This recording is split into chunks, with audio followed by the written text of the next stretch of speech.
Round 6 of Premiership Women's Rugby saw the league fall silent on Remembrance Day to pay its respects to the fallen.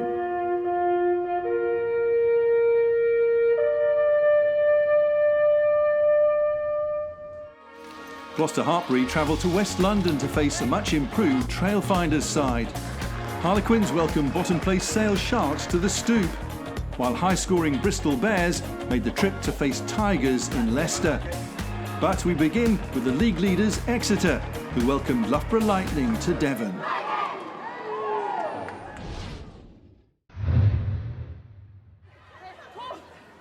Commentary comes from Nick Heath.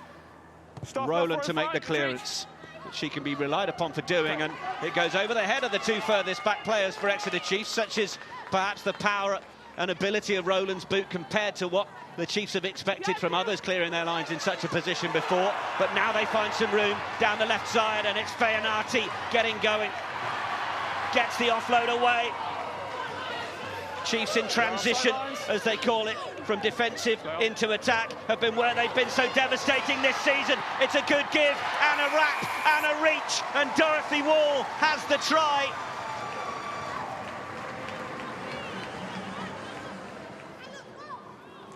Rowland, not much time or space. That's not finding touch either. So it's inviting Sinclair onto it, back into the midfield, shipped along from Kramer, and then McGillivray straightening. McGillivray gets the support on the shoulder from Poulin, who goes in and out around side Rowland. It's 2 on the board for Exeter Chiefs inside 10 minutes. This is decent from the Lightning.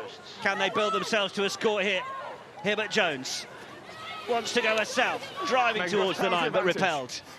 They've only got Emily Scarrett, but they've got Scarrett and Skirfield out to the left. Will they consider using it? Davey has a look herself. As well thwarted, they've got this advantage. It's another pick. Oh, and there's the line, and that might be Laura Keats finding the try line.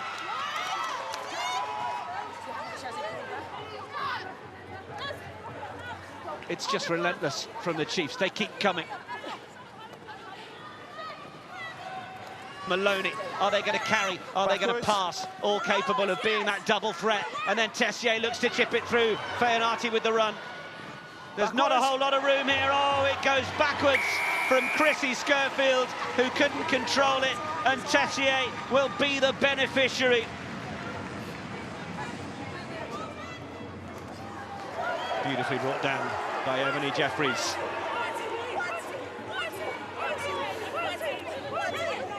Once. Okay. Use. Maloney, the single wrecking ball, able to cause the problem and wrestle possession back. And now Rogers going towards the line. Lightning have to try and show the sort of resilience they did earlier in this first half to stop this score coming in. They're very centrally bunched. Wall nearly getting there. Ball popped up, they drive for the line. Oh, and the referee says the try is scored. Exeter Chiefs wrapping up the 4th try through Hope Rogers. Tessier, okay, first receiver, holds it up nicely for McGovern. Now there's a penalty advantage. Oh, and they just continue to keep arriving. Nobody's going to stop Poulin from there, who bisects the 2 last defenders. It's another Exeter Chiefs try.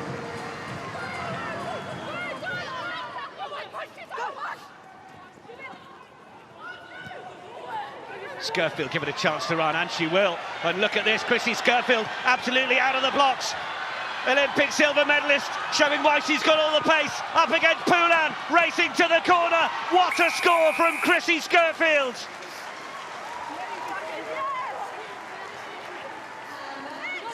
Scarrett now on that try line, ready to offer herself, but the real competition for the ball has seen Chiefs come up with it again, and Leach senses there's much more room out here for Ebony Jeffries, and she's not wrong. 6th try of the game for Exeter Chiefs.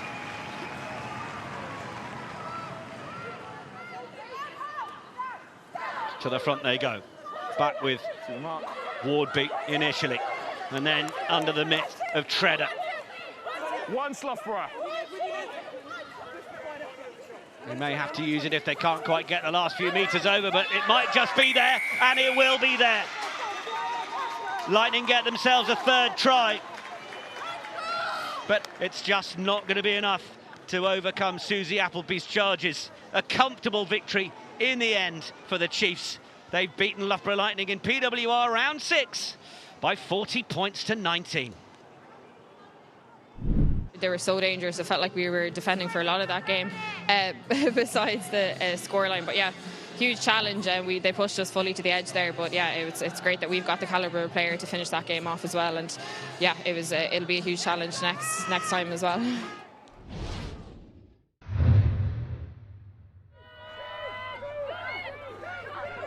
Next to the game between Trailfinders and Gloucester Hartbury. The champions, playing in the pink shirts here, have had a mixed start to the season. But this looked like being a good afternoon from the moment Emma Singh's intercept try edged them ahead. From there, attention at the Trailfinders sports ground turned to the triumphant return of a player who'd been sidelined for more than a year by a serious back injury, Gloucester Hartbury's Ellie Rugman.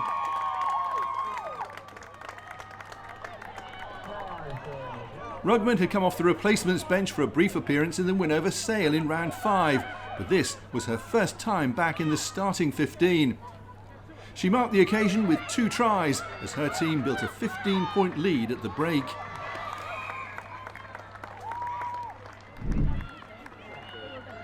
The first try of the second half just about settled the outcome of the match.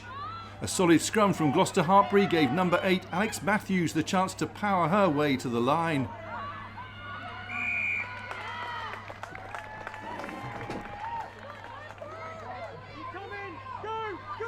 It was turning into a tough afternoon for Trailfinders, but they'd been impressive in their victory over Leicester in their previous game, and they came to life against the champions with this fantastic weaving try from Grace White.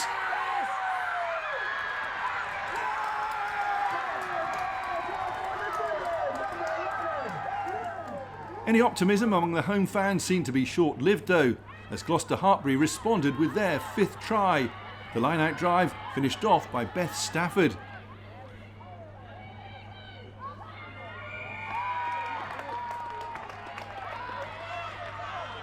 Even then, Trailfinders kept on pushing, and they got their reward with 2 more tries in the final 10 minutes of the match. The first came after 72 minutes, as their patience close to the line paid off when Tyson Bookaboom forced her way over. And in the dying seconds, the away side's defences were breached again, this time by Liz Craik. The Gloucester Hartbury had done more than enough to claim a bonus point victory. Final score, Trailfinders 19, Gloucester Hartbury 32.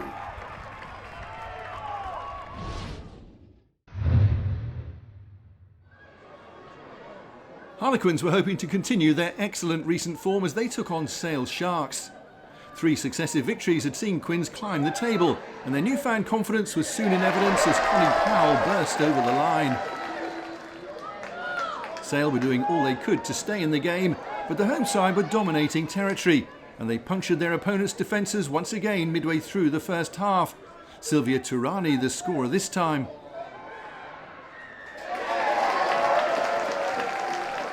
And just before half-time, a crucial 3rd try. It came from a powerful driving maul, with the finishing touch supplied by Nicole Wythe. 19 points to 0, the half-time lead. As the second half got underway, the crowd had what many of them had been hoping for, the sight of Ellie Kildunn in full flight, as she created the try which earned Harlequins a bonus point. Connie Powell the scorer. The next points came as another well-worked line-out routine sent the Sale defence into reverse. Nicole Wythe crossing the line with ball in hand for the 2nd time in the match. And there were 2 more tries in the final few minutes. Quins' 6th of the game was another for the forwards, this time scored by Laura Delgado, her first for the club. Then, with 2 minutes left on the clock, Sale Sharks' refusal to go down quietly earned them a well-deserved try from Sophia Stefan. But it was the home side who ended the happier team, thanks to a final scoreline of Harlequins 38, Sale Sharks 7.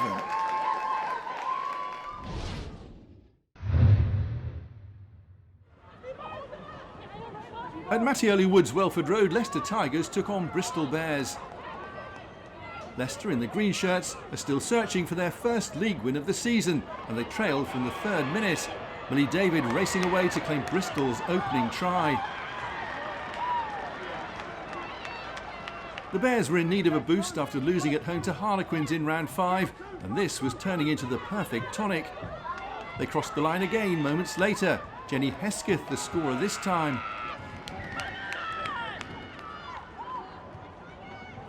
And a third Bristol try wasn't far behind. Jasmine Joyce Butchers, who played a big part in Hesketh's try, adding her name to the scorers as she ran the length of the pitch to come up with this contender for try of the season so far.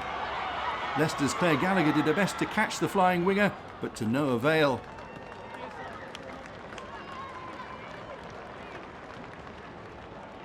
This was Leicester's 3rd successive home game in PWR, and they gave their supporters something to cheer with just under half an hour played. A Bristol handling error gave Evie Wills the chance to set up Fran McGee. The conversion from Gallagher cut the deficit to 8 points. But Bears remained in control, and they quickly got the bonus point try. Alicia Joyce Butchers the scorer. After that, the rest of the first half belonged to Millie David. Another fluent move from Bristol allowed her to show off her blistering pace to score try number 5.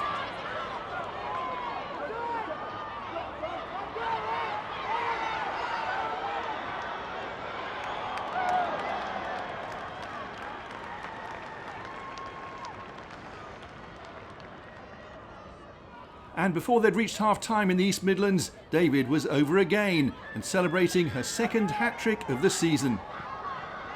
Bristol with a commanding 36 points to 7 lead at the break. So half a dozen tries in the opening 40 minutes for Bristol Bears. They had to be patient in the second half before adding to that total. Much of the hard work was done by a very determined Sarah Byrne, but it was Ronita Marston-Mulhern who finally got the ball over the line. Then the attention returned to the prolific Millie David. She scored her 4th of the game and 10th in the league already this season to take her team to a half-century of points. Bears were coasting to their 3rd win of the season in PWR. All 3 of those have come away from home, and this was all set to become the most convincing. Replacement Lana Skeldon got the next try with 14 minutes left. And the rampant Bears took their try scoring into double figures in the final moments. Ella Lovibond with the last word in a match which ended Leicester Tigers 7, Bristol Bears 62.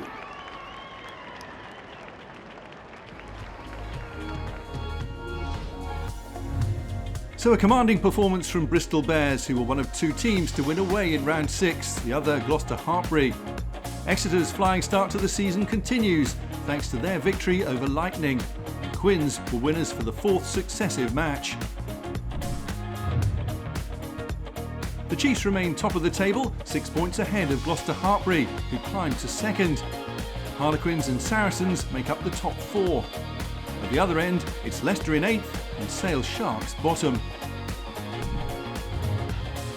Premiership Women's Rugby takes a 1-week break now before returning with round 7. There are 2 games on Saturday, November the 23rd, Lightning versus Leicester and Bristol against Trailfinders. Then on Sunday, it's Sale against Exeter, and live on TNT Sports, a mouth-watering London derby between Saracens and Harlequins.